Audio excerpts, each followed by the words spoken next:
Yo, welcome back to the channel. In this video today we're going to be going over the Stamina Necromancer for Flames of Ambition patch. So, max health we have 21.5k, max stamina is 32k, stamina recovery is 1.5 unbuffed, weapon damage is 3.9 unbuffed, and weapon critical is 56.5. And then I have 6.1k physical penetration, and I have 64 points into stamina. Now, fully buffed, or well, not fully buffed, but just with this and a pot popped, our weapon damage is 4.6 and our stamina recovery goes to 2.2. So we're really good on resource management. Now between our weapon damage glyph and our proc set, our weapon damage will go up to things like an extra 1,000. I think it's around 5. I want to say it's around 5.5, 5.6. So with everything, and that's without any other buffs from the group. So food that we're running is Lava Foot Soup and Sultries, and the boon that we're running is the Thief. So champion points. When it comes to the green tree, the ones I put on my bar is Treasure Hunter, which increases the quality of items we find in treasure chests. Master Gatherer reduces the time it takes to harvest by 10% per stage. You have Plentiful Harvest, where you have an extra 50% chance to gain double the yield from normal resource nodes per stage at max. This one, it reduces the gathering time by 50%. And then Liquid Efficiency, whenever we use a potion or poison, you have a 10% chance to not consume it.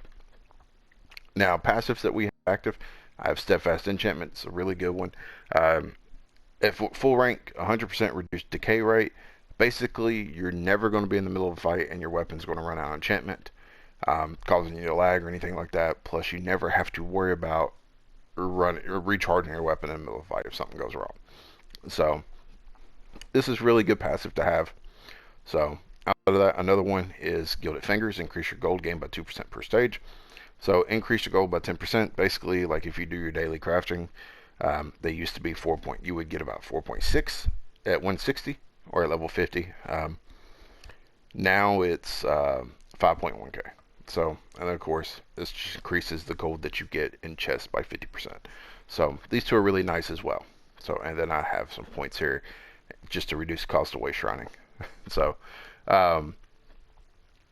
Red Tree, the main ones are Balanced Vitality, which increases our max HP by 1.4. Ironclad, which increases our armor by 1.7. Rejuvenation, which increases health, magic, and stamina recovery by 150. And then over here we have Bloody Renewal, which restores 1500 stamina when we kill an enemy. Now outside of passives, a really good one, Hero's Vigor, gives us an extra 1.1k max health. And then outside of that, you can adjust your points to however you see fit. I have 30 here, which will reduce the cost of my roll dodge. I have 30 into reducing the cost into break free, or 30 into tumbling and 30 into defiance. And then I have 32 here into hasty, which will increase my movement speed by 8%. And then 30 into sprinter, which will reduce the cost of sprint by 60. Because I am a stamina, so running from mob to mob and stuff like that, this helps me keep some stamina and get there faster. I have 40 into reducing the cost of block. And I have 45, well, that's Tireless Guardian. And then I have 45 into fortification, which will increase the amount of damage you can block by 2% per stage. So it's an extra 6% block mitigation. So now, of course, another good one is to reduce the cost of bash, but I haven't really found myself bashing that much on this character. So, but I got 16 points from where I guess I've been doing randoms and stuff. So I'll go ahead and drop that there. So, but like I said, Bloody Renewal, Rejuvenation, Ironclad, Balanced Vitality are the ones you're going to put on your bar. And then a really good passive one to have is Hero Vigor. Outside of that, you can just set this up however you want. Blue Tree. For the passives, I have Precision, which gives me an extra 640 critical chance. Tireless Discipline, which gives me an extra 1,000 max stamina. Piercing, which gives me 1,400 offensive penetration. Battle Mastery gives me a 60% chance to apply Martial Status effect. And this one grants me 100 weapon and spell damage to martial attacks, affects physical, poison, disease, and bleed damage. So, now when it comes to the ones on my bar, I keep deadly aim, which increases my damage by 10% with single target attacks. Thermometer, which increases your damage done with damage over time effects by 10%. And Biting Aura, which increases your damage done with area effect attacks by 2% per stage. Now, the ones I tend to trade out is Fighting Finesse, which gives me an extra 10% critical damage and critical healing, and Backstabber, which gives me an extra 15% critical damage when you're attacking from a flank. Now, the thing with this is that if you're going to DPS test, seriously, I would drop the I would drop probably Deadly Aim. Just me personally. But really, you can drop either one of these and be fine, and put both of these on. You'll get a better score. But testing them out with just those three and one of these, there's only about a 2k difference in the DPS wise. Of course, when you're in dungeons and stuff like that, you don't always know you're going to be able to attack from the back of an enemy. Sometimes there's just not a tank. Sometimes the tank has happy feet. So you might not be able to get that extra 15% always. So at least this way, you get that extra 10% no matter what with the Fighting Finesse. And I'll show you the results. It's basically just around a 2k difference between the two running this exact setup. The only difference is that I switched these two out. So, but yeah, Blue Tree, Fighting Finesse, Deadly Aim, Thermometer, and Biting Aura is what I normally run, unless the tank is doing a pretty good job letting me stay behind the enemy, then I'll swap out Fighting Finesse for Backstabber. So, now, sets. The first 5-piece set we're on, Briarheart. It's a very easy set to get. You get it in Rothgard. It's not the mall itself. You can find it for like 20k in most traders, or you can just farm it yourself. I run an Absorb Stamina enchant, which deals physical damage and restores stamina. It's precise. And then what this set does is it gives us weapon critical, max down, weapon critical, and when you deal critical damage, you increase your weapon damage by 450 for 10 seconds. While this effect is active, your critical strikes heal for 349 health. This effect can occur once every 15 seconds. So we're only running this on our front bar because when we switch to our back bar where our Maelstrom Bow is, if it's procced, it will stay active. So it's a set you don't necessarily have to have static. So we're running it weapons and jewelry. You can get away with purple jewelry. I just have gold. I have them transmuted because I do use this set quite a bit. Robust, it's not that big. You're going to see a drop off in DPS if they're not bloodthirsty. But you could do 2 bloodthirsty, 1 infused, or you can go all 3 bloodthirsty. That is up to you. All of them with weapon damage enchant. And you can have purple as well. It's not that big of a deal. So, now, back bar, Maelstrom Bow infused with a weapon damage enchant. This comes from Maelstrom Arena on normal. Just get in there. It's very easy once you hit 160. Go get it. And increase the damage volley deals by 430 each tick. This bonus increases by 143 every time volley ticks up to a maximum of 8 times. So, you can have, there's a Briarheart bow, so if you don't have a Maelstrom bow, you can get a Briarheart bow and just put it on here. It's not that big of a deal until you get the Maelstrom bow, but I do recommend getting the Maelstrom bow as soon as you can. It will help your DPS overall tremendously. So, the monster set we're rocking is Crags. This is a 6-1 setup. If you want more crit and stuff, definitely run all medium. I just have a heavy Divine's helmet. That's kind of what I'm rolling with. Medium shoulders, Divines, max stamina. And what this set does, it gives us physical penetration, and when you deal damage, you have a 10% chance to spawn Dragonlimbs that create shockwaves in front of you, dealing 1.4k physical damage every 0.4 seconds for 1.2 seconds. This effect can occur once every 3 seconds. This is the easiest monster set to get. This comes from Fungal Grotto 1. So, all this armor here is very easy to get, whether you're on normal or vet. You're gonna have to get the Crag's helmet from vet. It's the only way to get it. You do Fungal Grotto 1 on vet. Honestly, you can really skip every boss except for the goblin or the orc chief and the final boss. I mean, so you can run past everything else. The dungeon shouldn't take you more than 10 minutes, even on vet. So, very easy to get. If you want to go the harder hitting sets, Let's see. Celine's mask is a good set to use. It gives you max stamina, and you deal melee damage. You call upon a primal spirit that mauls as close to the enemy in front of you after 1.3 seconds for 12.8k physical damage. This effect can occur once every 6 seconds. And DLC dungeon wise, Cradle of Shadows, Veldreth gives you weapon damage, and when you deal damage, you have a 20% chance to spawn 3 disease spores in front of you after 1 second that deals 11.7k disease damage to the first enemy they hit. This effect can occur once every 8 seconds. So this is another set that is, you can't go wrong with any of those sets. I mean, you can even go with Domahos if you wanted to. It gives you max stamina, max magicka. When you deal damage, you create either a ring of fire or a ring of molten earth around you for 10 seconds, which deals 1.7k flame damage or 1.7k physical damage every 1 second. Standing within the ring grants you 289 spell or weapon damage. That can occur once every 15 seconds. If you don't really want to rock a monster set, you can go with 2 sets that just give you crit, which would be like Grundlewolf and Slimecrawl. So whichever ones you want, you can't really go wrong with any monster set. But this is the easiest one to get, and you can still pull pretty decent numbers with it. So that's why I'm going with it. So now, the second 5-piece set we're rocking is Kinras. All on the body, all divines. Now, Kinras comes from Black Drake Villas, one of the new dungeons with Flames of Ambition, and it is an amazing stamina set. You can run Kinras on any stamina class and be good. So, what this set does, it gives you weapon damage, weapon critical, weapon damage, and dealing damage with a light or heavy attack.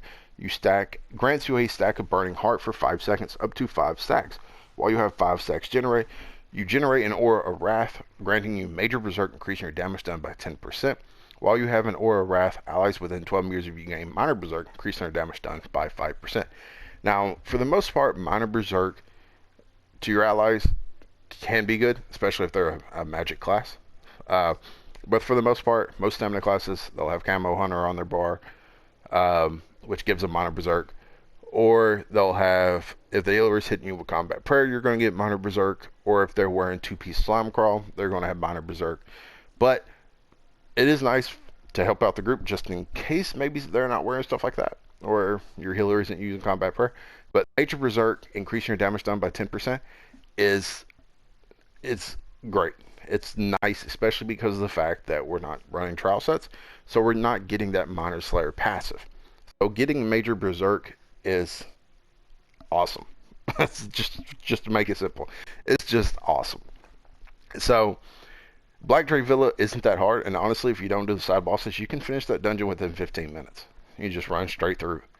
So get in there, farm these. You can rock it in weapons if you want to. I've got Briarheart on my front bar, so I can bar swap when it goes off, and it stays for 10 seconds. I mean, it has a 15-second down. It has a 5-second downtime, but it stays for 10 seconds. So, and then this one, I have 5 seconds in between the light attack. Now, if you have trouble light attacking, like if you have trouble light attack leaving, you can go with something like Swamp Raider if you wanted to. You could go Deadly Strikes. You could go Hunting's Rage. You could go, let's see, there's a handful of sets. You can go Leviathan to increase your crit if you want to. I wouldn't really recommend Leviathan due to some of the passives within the Necro, but if you wanted to, you could. It wouldn't hurt too bad. But honestly, I would go go Deadly Strikes. That would be my main choice, or New Moon's Acolyte, or Hunting's Rage. I mean, so if you're wanting something that isn't a proc set, but Kinras is very worth it. It's nice. It's really nice. I know I keep saying that, but it just is. So, skills. Well, in Kinras Wrath, this is what you'll see. This is kind of funny. So once you hit 5 tap, you'll see it stacking up, and you'll see the little orange around you. Then once you hit 5, you'll see the big red aura. So, that's it. I've seen people try to roll dodge out of that. It's really quite comical, but it happens. So that's all it is to it. And as you can see, it's massive, and it goes around you pretty big. So, now, skills. our spammable is Wrecking Blow. We slam an enemy with an upward swing, dealing 10.3k physical damage. Grants you Empower for 3 seconds, increasing the damage of your light and heavy attacks by 40%. So it's just our main spammable. That's all we do. Boom, light attack. Boom. That's it. Takes a little second for the wind up, but it hits extremely hard. So now, if you don't like Wrecking Blow for a spammable, you can always go something with like Flame Skull. I'm in combat. Venom Skull here. And basically, it's just that. I find Venom Skull a little more tedious. You got to be a little more timing to throw your light attacks in between. But with practice, you shouldn't have much of an issue. So, it just takes practice. That's all it is.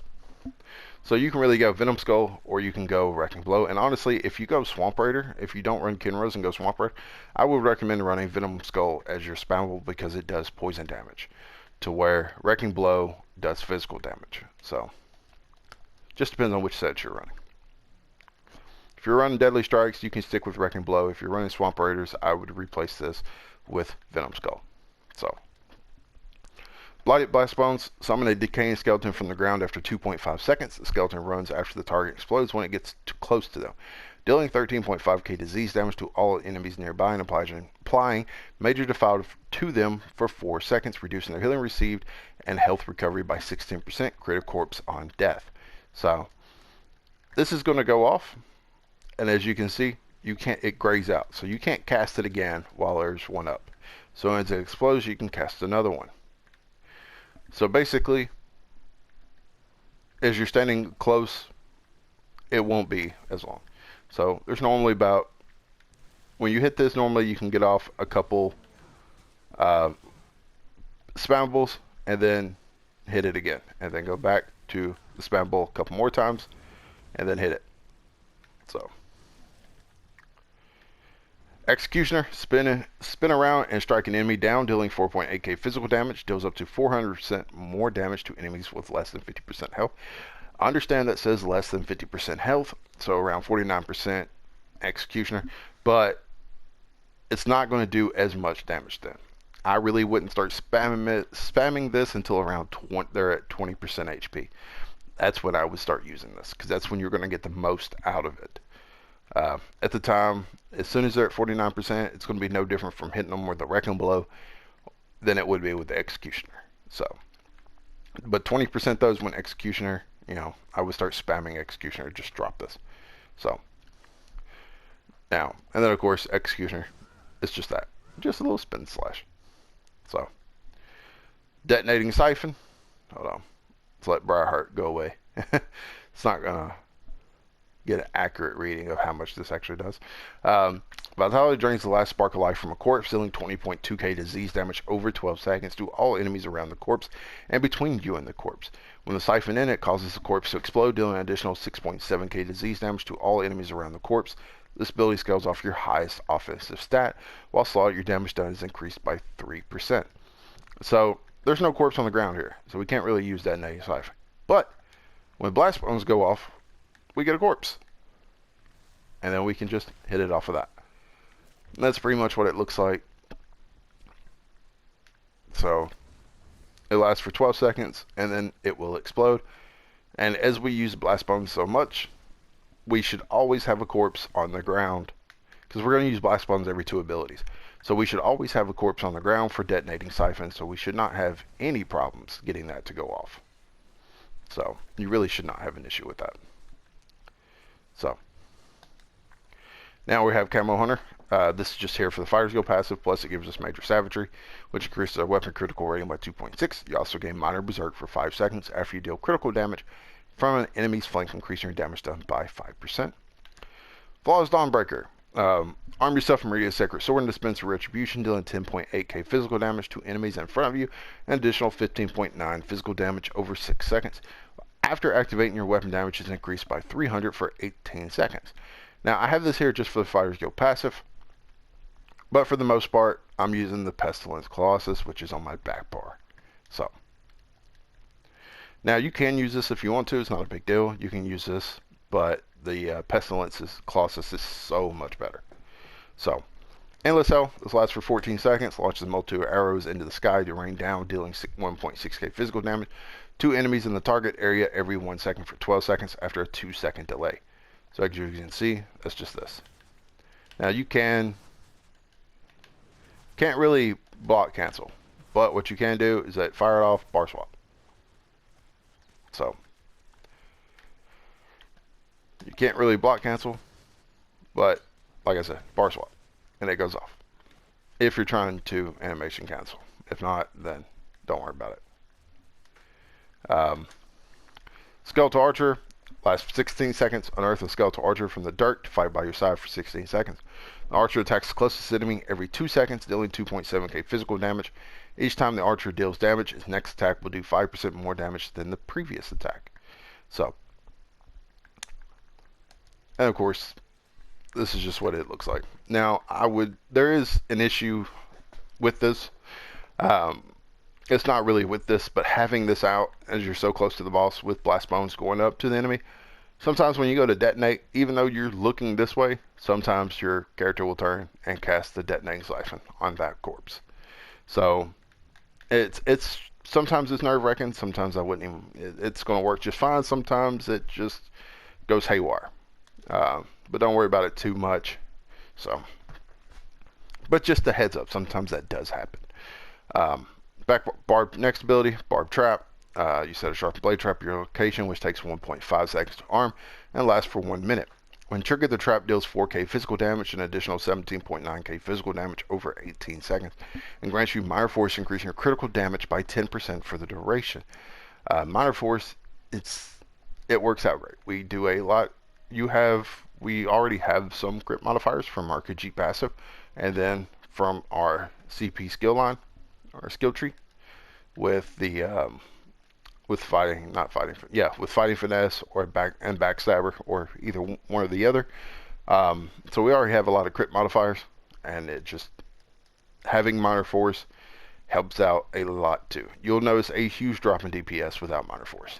So keep this active, and it's really easy. Drop it, takes 2 seconds, lasts for, what was it, 16, 18 seconds? I think it was 18. Yeah, lasts for 18 seconds. So overall 20 seconds. But understand, this is 14, this is 16, and this is 18. So normally when it comes time, I do tend to kind of overcast this. I ain't even gonna lie. So, but now if you're more comfortable with your now I will say this, I do overcast it sometimes, but if you're more comfortable with your rotation, then you can just bar swap. But to keep it static, just overcast. Not that big of a deal. But if you're used to the dynamic rotation, if you can bar swap pretty good, pretty quickly, then by all means, you can go as it is. So you can have more of a dynamic rotation. Resolve and Vigor, let loose a battle cry, installing yourself with Resolve and healing for 15.6k health over 4 seconds. So if you're nowhere close to dying, or if you're in you're in a group thing and you're not having any trouble staying alive, that I'd put Detonating Siphon on your back bar. I know it's on your front bar, but having it on our back bar as well, we're going to get an extra 3% when we're on our back bar. So, of course, Camo Hunter, on both bars. So, and then Pestilence Colossus. Unleash a Pestilent Flesh Colossus to pulverize enemy in the area. The Colossus smashes the ground 3 times over 3 seconds, dealing 10.1k and 10.6, and finally 11.1k disease damage with the first, second, and third smash. Dealing damage applies major vulnerability to any enemy hit for 12 seconds, increasing damage taken by 10%. That major vulnerability is why this is one of the best ultimates in the game. That major vulnerability is crazy. Now, it does not stack. So if you're running with another Necro, if you have a Necro tank using this, wait out 12 seconds and then use yours, because it's not going to put major vulnerability on the enemy twice. They're not going to take an extra 20% damage. It's still just going to be 10. It's going to get the damage from your Colossus, but that extra 10% will not stack. So definitely, this is one of those ultimates where you want to stair stack, kind of like Warhorn. So, but yeah. Now, when it comes to rotation, you buff up Archer. You're going to pop your pot. Let's see, I'm just going to use trash pots. So you will, what do you go to banker? You go summon your skeleton, pop a pot, Barb Trap, Endless Hell, Ultimate, Blast Bones, Wreck and Blow, Blast Bones, Detonating, Spammable, or Wreck and Blow, Blast Bones, Wreck and Blow, Endless Hell, Archer, Trap, Corpse, Detonating. Well, there should be a corpse there at that time. And then, you'll detonate, one more Wreck and Blow, Blast Bones, Wreck and Blow.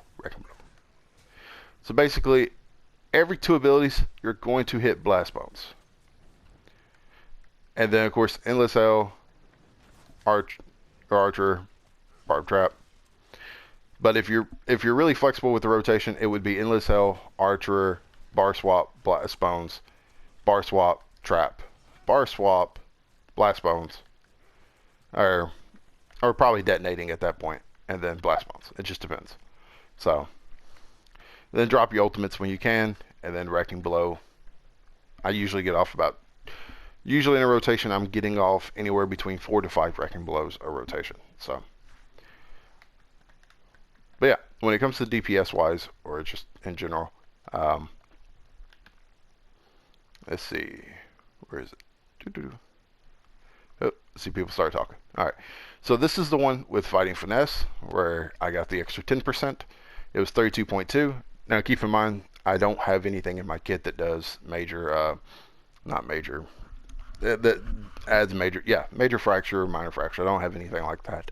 So, if you're with a tank or something like that, you'll be hitting harder then, because the mobs will be debuffed. So, and then with Backstabber, it was 34.2. So, a little over 2K difference. So, but it's very easy to do.